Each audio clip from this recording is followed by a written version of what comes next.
Boa tarde, Brasil. A gente tem recebido uma série de ligações de vários lugares do país perguntando um pouco como é que é o tamanho do burro em função da égua, em função do jumento, se o jumento tem que ser muito grande, se ele pode ser pequeno. Então hoje a gente resolveu mostrar um pouco com os animais isso para vocês. E aqui tem uma égua que é mãe desse burro que está do lado direito. E aí o que a gente quer mostrar para vocês? Na fêmea, o importante é que ela seja profunda, vocês vão ver que ela tem uma boa profundidade e que ela seja bem arqueada, que seja bem leiteira. De maneira que o produto que está no ventre dela, nos 3 últimos meses de crescimento, ele se desenvolve ao máximo na fase uterina nesses 3 últimos meses. Então é importante essa estrutura dessa égua por causa disso. Depois é muito importante os 3 meses posteriores de lactação para você atingir o ápice da condição de crescimento máximo do produto. Então, ser boa leiteira, boa mãe. É o caso dessa égua. Vocês vão perceber agora que nós produzimos com ela esse burro que está com 3 anos. Então, gente, reparem que as alturas já são muito próximas. Esse animal ainda deve crescer de 4 a 5 centímetros, que ele igualou agora a primeira muda, então ele está com 3 anos nesse momento. Ele deve ficar do tamanho da mãe ou um pouco maior. Hoje a diferença entre eles é de 4 centímetros. Ele ainda é 4 centímetros mais baixo. E essa diferença de 4 centímetros é tão pouca que vocês vão perceber pela televisão que é até difícil de ver que existe essa diferença de 4 centímetros.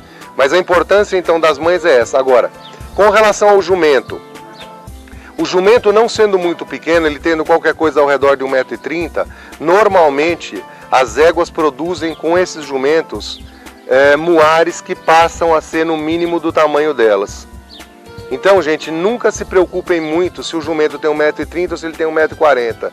Se preocupem com o andamento dele, com a qualidade dele, com a caracterização dele, tá?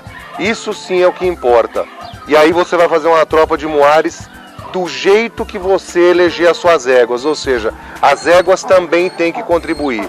O jumento manda em 70% do acasalamento, mas isso não quer dizer que os outros 30% têm que ser da pior qualidade possível. Na verdade, a gente tem que eleger os outros 30% na qualidade que a gente quer. E isso tange principalmente o tamanho e a contribuição que ela vai dar no andamento do produto dela. Se vocês querem animais de tamanho bom, se preocupem com boas éguas e com boa nutrição. Mais uma dúvida constante dos criadores, principalmente dos novos, é com relação a quando a mula nasce, de que tamanho ela vai ficar, como é que ele tem ideia se ela vai ser grande, se ela não vai.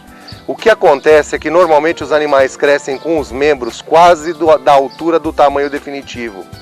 Eles crescem muito pouco, depois o animal se remonta em cima dos membros. Então, sempre verifiquem quando o produto nasce se as canelas dele, as canelas, são no mínimo do tamanho das canelas da mãe. Isso indica que esse produto vai ter o tamanho da mãe no mínimo. Vejam aqui, mesmo o animal sendo 4 centímetros mais baixo do que a mãe, as canelas dele já são do tamanho das canelas da mãe, talvez até um pouco maiores. Quando eu falei para vocês que esse tamanho ia ser suplantado, ou que eles iam ficar pelo menos do mesmo tamanho, isso fica muito evidente quando vocês comparam o comprimento das canelas dos animais, né? Então isso aqui fica bem visível. O burro, no mínimo, vai ter o comprimento da canela da mãe. Agora eu vou tocar o potro dela um pouco para frente para vocês verem como ele já tem as canelas mais longas. O cavalo, o garanhão, ele é bem mais alto do que a égua, o cavalo, o pai dele. Aqui não se trata de um muar, estamos falando de um potro. Reparem então, telespectadores, como as canelas dele, naquela região que eu mostrei para vocês, são mais compridas, mais longilíneas que as canelas da mãe. Hoje, esse potro está com 2 meses. Então percebam como é que esse animal vai suplantar a mãe em tamanho.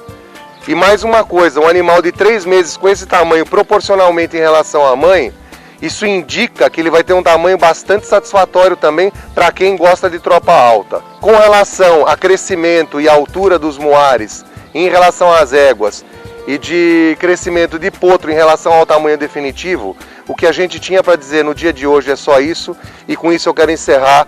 Boa tarde, Brasil!